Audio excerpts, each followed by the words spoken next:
5 ఏళ్లు Visakha steel plant పై మాట్లాడిన వారు ఇప్పుడు విశాఖలో స్టీల్ ప్లాంట్ ఉద్యోగులని ఈ సైకో బ్యాచ్ వెళ్లి రెచ్చగొడుతున్నారు.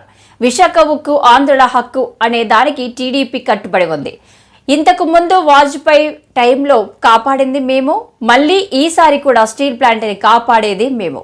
స్టీల్ ప్లాంట్ ఉద్యోగులు కూడా కష్టపడి పనిచేసి స్టీల్ ప్లాంట్ని లాభాల్లోకి తీసుకొని రావాలి. ఇంకొక పక్కన ఇది ఒక ప్రాబ్లం అయితే విశాఖపట్నం స్టీల్ ప్లాంట్ అది కూడా కావాలని రెచ్చగొట్టే పరిస్థితికి వస్తున్నారు. ఓకే, దాని గురించి నేను పెద్దగా మాట్లాడడం లేదు. రెచ్చగొడితే రెచ్చిపోయాడు కూడా ఎవరు లేరు ఇక్కడ.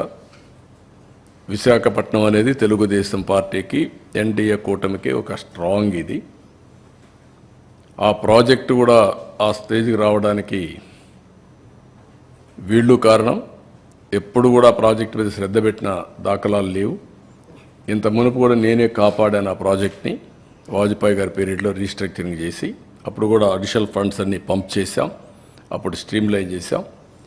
ఇప్పుడు కూడా నేను ఆలోచిస్తున్నాను. మళ్ళీ మొన్నే మాకు ఒక మీటింగ్ జరిగింది. కుమారస్వామి గారు ఫైనాన్స్ మినిస్టర్ నేను డిస్కస్ చేశాం. ఈరోజు మళ్ళీ ఒకసారి మాట్లాడాను.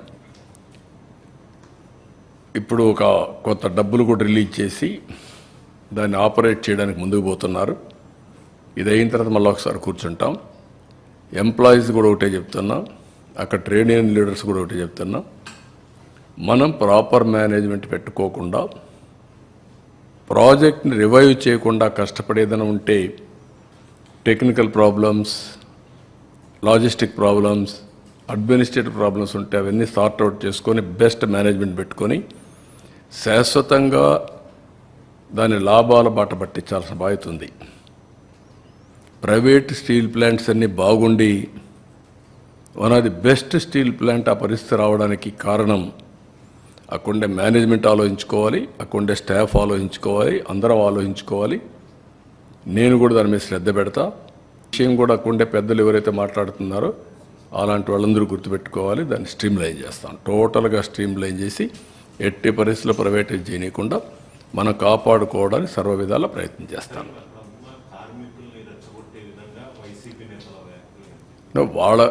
వాళ్ళ పని ఏంటి? ఇదే పని కదా. ఎక్కడ చూసినా శవాల్ని మంటేసి చలిగాల్చుకుంటారు. అది వాళ్ళ నేచర్. అది ఆ పార్టీ నేచరే. అది 5 ఏళ్ళు ఎప్పుడన్నా మాట్లాడారా? ప్రైవేట్ 50 మంది విద్యార్థులకు గుంజీలు తీయించిన ప్రిన్సిపల్, అస్వస్థతకు గురైన విద్యార్థులు. 50 మంది విద్యార్థులకు గుంజీలు తీయించిన ప్రిన్సిపాల్, అస్వస్థకు గురైన విద్యార్థులు. రంపచోడవరం ఏపీఆర్ఎస్ బాలికల జూనియర్ కళాశాలలో విద్యార్థులతో గుంజీలు తీయించిన ప్రిన్సిపాల్, నడవలేని స్థితిలో ఇబ్బందులు పడుతున్న విద్యార్థులను హాస్పిటల్కు తరలింపు. గిరిజన సంఘం రాష్ట్ర అధ్యక్షులు లోతా రామారావు మాట్ల వాణిశ్రీ చొరవతో వెలుగులోకి వచ్చిన ఘటన. తక్షణమే ప్రిన్సిపాల్, బాధ్యులపై చర్యలు తీసుకోవాలి. లోతా రామారావు, మాట్ల వాణిశ్రీ, గిరిజన సంఘం జిల్లా అధ్యక్షులు సిరిమల్లి రెడ్డి, శాంతిరాజు తదితరులు ఈ ఘటనను వెలుగులోకి తీసుకొచ్చారు.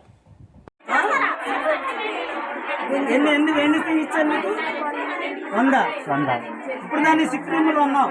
మీ మేడం గారితో ఇప్పుడు మేము గొడవ పెట్టుకుంటే ఒక్కళ్ళు లేరు. ఉంటే అలాంటి వాళ్ళు ఉంటే మేము హాస్పిటల్కి తీసుకెళ్లే వాళ్ళం కదా. ఎవ్వరు లేరు. మీరు వెళ్ళిపోవచ్చు బయటకు అని చెప్పి మనం బయటకు గొడవ పెట్టుకుంటే పిల్లలందరూ చెప్తారు.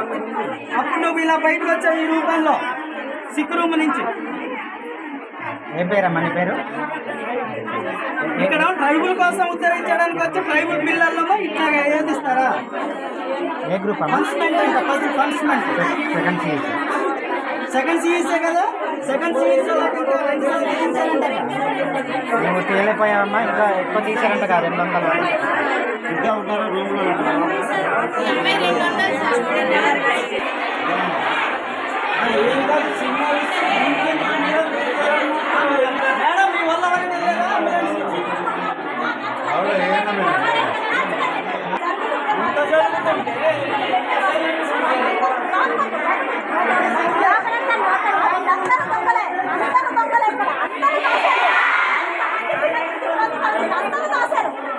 స్టాప్ అంతా దొంగల్లా ఉన్నారు.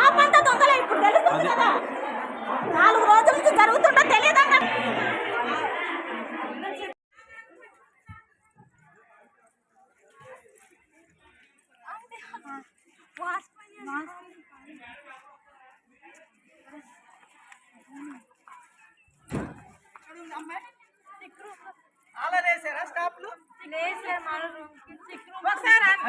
ఇప్పుడు దాకా తెలియదా ఈ విషయం? ఇప్పుడు దాకా తెలియదా?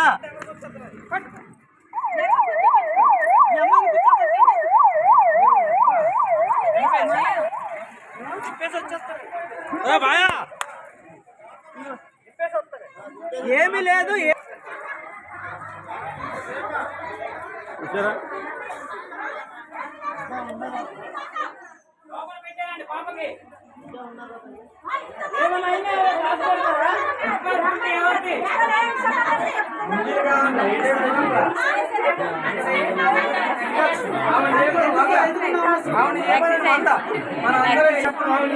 ఉపకార్ చారిటబుల్ ట్రస్ట్ ఆధ్వర్యంలో Upkar cup 2024 season 2 mega cricket టోర్నమెంట్కి క్రీడాకారుల నుంచి అనూహ్య స్పందన లభించింది. విశాఖలోని తూర్పు నియోజకవర్గంలో 24 ఫ్రాంచైజీలు 400 మంది ప్లేయర్లను కొనుగోలు చేశాయి. మంగళవారం విశాఖలోని ఆరిలోవా తోటగురువు రాధాకృష్ణ కళ్యాణ మండపంలో జరిగిన ఆడిషన్స్ అండ్ ఆక్షన్స్ అత్యంత ఉత్సాహంగా జరిగాయి. Auctions Upakar trust chairman doctor Kancharla Achyutharao ఆదేశాల మేరకు మేనేజర్ సుధీర్ అండ్ టీం చేపట్టారు. ఈ సందర్భంగా ట్రస్ట్ మేనేజర్ మీడియాతో మాట్లాడుతూ ఈ రోజు మొత్తం 880 మందికి పైగా క్రీడాకారులు రిజిస్ట్రేషన్లు చేసుకోగా ఫ్రాంచైజీలు మాత్రం 400 మంది ప్లేయర్లను కొనుగోలు చేశాయన్నారు. గత ఏడాది కంటే ఈ ఏడాది ట్రస్ట్ ఆధ్వర్యంలో చేపడుతున్న ఈ క్రికెట్ టోర్నీకి అనుకున్న దానికంటే అనూహ్య రీతిలో స్పందన లభించిందన్నారు. కేవలం ఒక్కరోజు మాత్రమే ఆక్షన్స్ కి సమయం కేటాయించడంతో రాత్రి 8:30 వరకు ఆక్షన్స్ జరిగాయన్నారు. ప్రస్తుతం సెలెక్ట్ అయిన టీంలకు ఉపకార్ ట్రస్ట్ నుంచి క్రికెట్ కిట్లను క్రీడాకారులందరికీ టీషర్ట్లు అందజేస్తామన్నారు. అక్టోబర్ 3 నుంచి ఆరిలోవా పినాకెల్ గ్రౌండ్ లో క్రికెట్ లీగ్ ప్రారంభమవుతుందన్నారు. ఆక్షన్ స్టార్ట్ అయింది. ఈ యొక్క ఆక్షన్ లో 800 to 1000 ప్లేయర్స్ వరకు వైజాగ్ ఈస్ట్ లో రిజిస్టర్ చేసుకున్నారు. ఈ ప్లేయర్స్ అందరూ ఈ రిజిస్టర్లో ఎవరైతే రిజిస్ట్రేషన్ కంప్లీట్ అయిందో ఈ ప్లేయర్స్ అందరూ మన స్క్రీన్లో మేము మార్నింగ్ నుంచి ప్రజెంట్ చేస్తున్నాం. Before year Upakar cup season 1లో 16 ఫ్రాంచైజీస్ వరకు ఛాన్స్ ఇచ్చాం. ఈసారి ఆ యొక్క సక్సెస్ఫుల్గా జరిగిన టోర్నమెంట్. దానివల్ల మేమేం చేసామంటే ఈసారి 24 ఏరియాస్ నుంచి 24 ఫ్రాంచైజర్స్కి ఛాన్స్ ఇచ్చాం. ఈ 24 ఫ్రాంచైజర్స్ 24 టీమ్స్ని వీళ్ళు ఇప్పుడు వేలంపాట్లో పాడుకుంటారు. ఈ వేలంపాట యొక్క ముఖ్య ఉద్దేశం ఏంటంటే కంచర్ల చిత్రరావు గారు ఉపకార్ ట్రస్ట్ తరఫున టోర్నమెంట్ జరుగుతుంది. బిఫోర్ ఇయర్ 1,50,000, 25,000 ప్రైజ్ మనీస్ అనౌన్స్ చేసాం. ఆ ప్రైజ్ మనీస్ ఇస్తున్నప్పుడు సార్ ఏమన్నారంటే నెక్స్ట్ టైం ఇంకా పెద్ద ఈవెంట్ కావాలి, మంచి టోర్నమెంట్ జరగాలి, ఇలా జరగాలంటే ఇంకా ప్రైజ్ మనీ పెంచుతానని చెప్పి ఇప్పుడు first prize 1,20,000, second prize 60,000, third prize 30,000 announce చేశారు. అనౌన్స్ చేసి 25 days జరుగుతుంది క్రికెట్ టోర్నమెంట్. అక్టోబర్ 1 నుంచి మ్యాచెస్ స్టార్ట్ అవుతాయి. ఇప్పుడు ఎవరికైతే ప్లేయర్స్ రిజిస్ట్రేషన్ కంప్లీట్ అయిపోయి కొనుక్కుంటామో ఈ ప్లేయర్స్ అందరికీ టీ-షర్ట్స్ కొట్టించాలి మేమే ఫ్రీగా. తర్వాత క్రికెట్ కిట్స్ కూడా ప్రొవైడ్ చేస్తాం. ఇవన్నీ కంప్లీట్ అయిపోయిన తర్వాత అక్టోబర్ 1 to అక్టోబర్ 20 వరకు మ్యాచెస్ అవుతాయి. తర్వాత ఈ మధ్యలోనే Upkar cup season 1 volleyball tournament కూడా ఉంది. అది all over AP open tournament. అది దానికి కూడా 10 రోజుల్లో స్టార్ట్ అవుతుంది. ఈ రెండిట్లో గెలిచిన ప్లేయర్స్కి యొక్క అమౌంట్స్ కానీ ఇవన్నీ కానీ కంచర్ల ఉపేంద్ర బాబు యువ హీరో, వైజాగ్లో 8 సినిమాలు తీస్తున్న ఏకైక హీరో పుట్టినరోజు అక్టోబర్ 29 ఉంది. ఆ రోజు ఈ ప్రైజ్ మనీస్ అన్ని అనౌన్స్మెంట్ ఆ రోజు అక్కడ ఇవ్వడం జరుగుతుంది. కంచర్ల చిత్రరావు గారు ఈ ఉపకార ట్రస్ట్ యొక్క ముఖ్య ఉద్దేశం ఏంటంటే పేదవాళ్ళకి సహాయం చేస్తూ కళాకారులను ఆదుకుంటూ మూవీస్ తీస్తున్న అమౌంట్లో కూడా కొంత లాభాన్ని బయటికి సేవ చేయడానికి ఉపయోగిస్తూ క్రికెట్, వాలీబాల్ ఇలాంటి స్పోర్ట్స్ ఎందుకు ఎంకరేజ్ చేస్తున్నారని సార్ని చాలామంది అడిగితే యువత చెడుదారిలోకి వెళ్లకుండా, యువత మత్తు పద్ధతులకు బానిస పడకుండా స్పోర్ట్స్లోకి ఎంకరేజ్ రావాలంటే ఇలా నేను టోర్నమెంట్లు పెడితే వాళ్ళకి క్రికెట్ మీద ఇంట్రెస్ట్ వస్తుంది, స్పోర్ట్స్ ఆడుతున్న వాళ్ళు ఎవరు వీళ్ళ మత్తు పదార్థాలు జోలికి వెళ్ళరు అని చెప్పి సార్ ఈ యొక్క స్పోర్ట్స్ని ఎంకరేజ్ చేస్తూ వెళ్తున్నారు. ఈ యొక్క సార్ చేస్తున్న సేవలు. రాహుల్ గాంధీపై నోరు పారేసుకున్న నేతలపై అనర్హత వేటు వేయాలని ఈ ఏపీసీసీ చీఫ్ షర్మిల డిమాండ్ చేశారు. రాహుల్ గాంధీపై వ్యాఖ్యలను తీవ్రంగా ఖండిస్తున్నామన్నారు. రాహుల్ వాస్తవాలు మాట్లాడితేనే తీవ్రవాదం అంటారా అని మండిపడ్డారు. పొందే వాళ్ళ శాతము ఎందుకు తగ్గిస్తున్నారు? ఇదంతా చేస్తున్నది బీజేపీ పార్టీ కదా. గత 10 సంవత్సరాలలో బీజేపీ పార్టీ అధికారంలో ఉంటే దళితుల మీద జరిగిన దాడులు 15% నుంచి 32%కి పెరిగాయి. ఇది తీవ్రవాదం కాదా? బీజేపీ పార్టీ సమాధానం చెప్పాలి. కశ్మీర్ నుంచి కన్యాకుమారి దాకా వేల కిలోమీటర్లు ధైర్యాన్ని నింపడానికి, సోదర భావాన్ని నింపడానికి రాహుల్ గాంధీ గారు పాదయాత్ర చేశారు. అలాంటి రాహుల్ గాంధీ గారిని ఈరోజు ఇన్నిన్ని మాటలు అంటున్నారు. నిజానికి ఈరోజు రాహుల్ గాంధీ గారికి భయపడుతోంది బీజేపీ పార్టీ, మోడీ అయినా, లేకపోతే బీజేపీ పార్టీ బండారం బయట పెడుతున్నారు అనే కదా ఈరోజు రాహుల్ గాంధీ గారిని మీరు టార్గెట్ చేస్తున్నారు. ఇలాగా బీజేపీ పార్టీ దేశ ప్రజలకు క్షమాపణ చెప్పాలి, రాహుల్ గాంధీ గారికి క్షమాపణ చెప్పాలి. బీజేపీ పార్టీ అంటేనే భారతీయ జుమ్లా పార్టీ, బీజేపీ పార్టీ అంటేనే భారతీయ జూటా పార్టీ. అలాంటిది మీరా మాట్లాడేది? మళ్ళీ చెప్తున్నాం, కాంగ్రెస్ పార్టీ డిమాండ్ చేస్తుంది రాహుల్ గాంధీ గారికి బేషరతుగా క్షమాపణలు చెప్పాలి. ఇలాంటి వ్యాఖ్యలు మళ్ళీ చేయకూడదు. వీళ్ళ మీద కఠినమైన చర్యలు తీసుకోవాలని కాంగ్రెస్ పార్టీ డిమాండ్ చేస్తుంది. ఈరోజు ఆంధ్ర రాష్ట్రం విజయవాడలో మహాత్మా గాంధీ విగ్రహం సాక్షిగా కాంగ్రెస్ పార్టీ నాయకులు, leader of opposition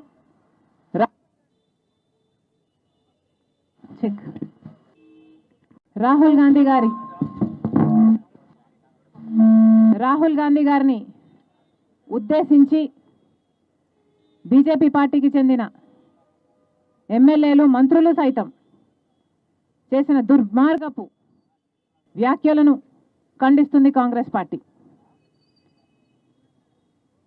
Rahul Gandhi గారు ఈరోజు లీడర్ ఆఫ్ అపోజిషన్.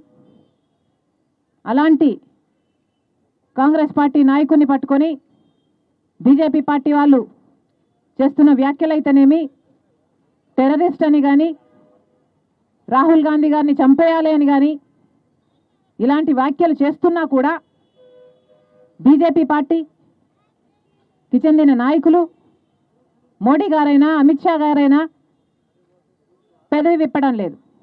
అంటే ఏమనుకోవాలి? వారి ప్రోత్సాహంతోనే ఇదంతా జరుగుతుంది అని మేము అనుకుంటున్నాం. బీజేపీ పార్టీ నాయకులు సమాధానం చెప్పాలి. అంతేకాదు, ఇలాంటి ద్వేషపూరిత మాటలు మాట్లాడుతున్న వారిపై కఠిన చర్యలు తప్పనిసరి.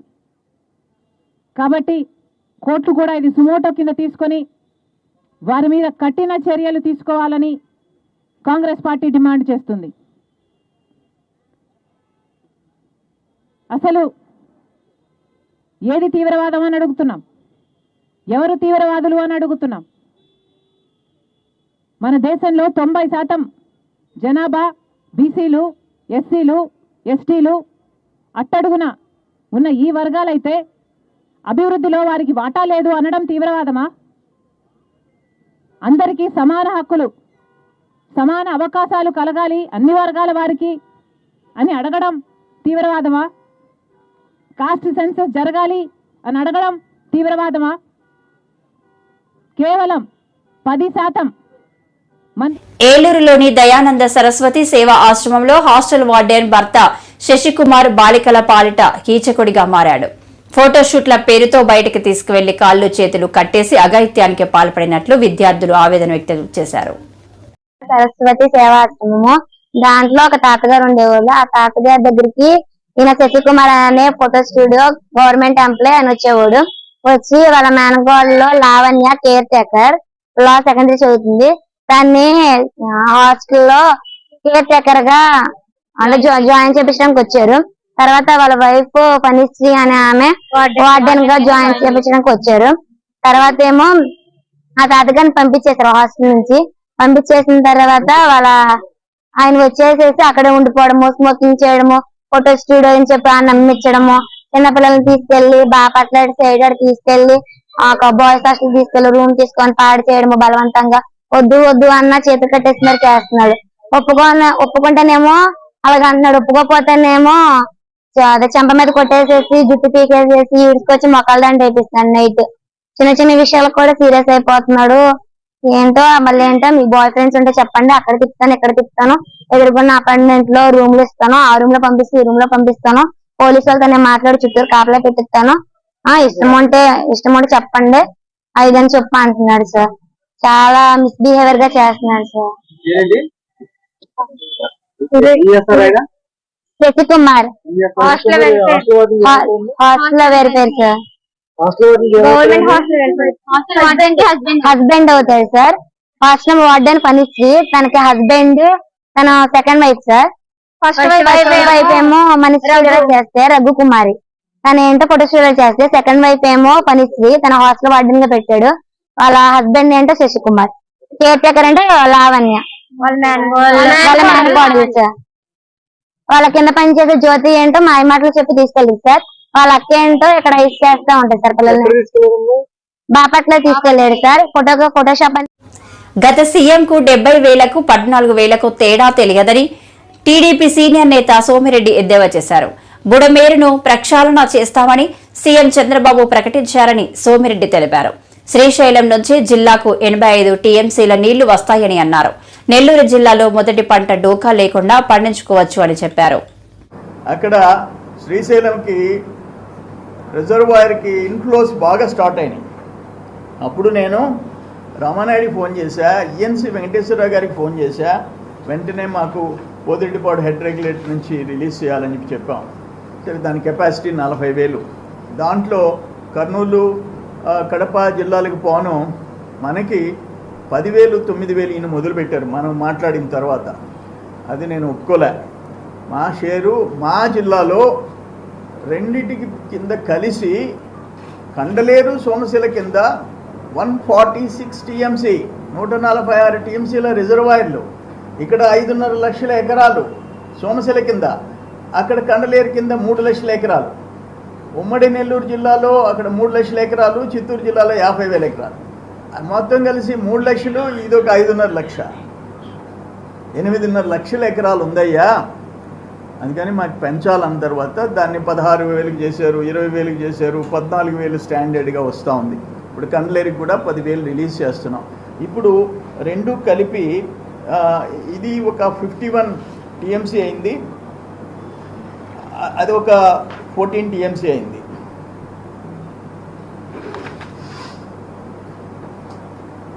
ఒక్క సెకండ్.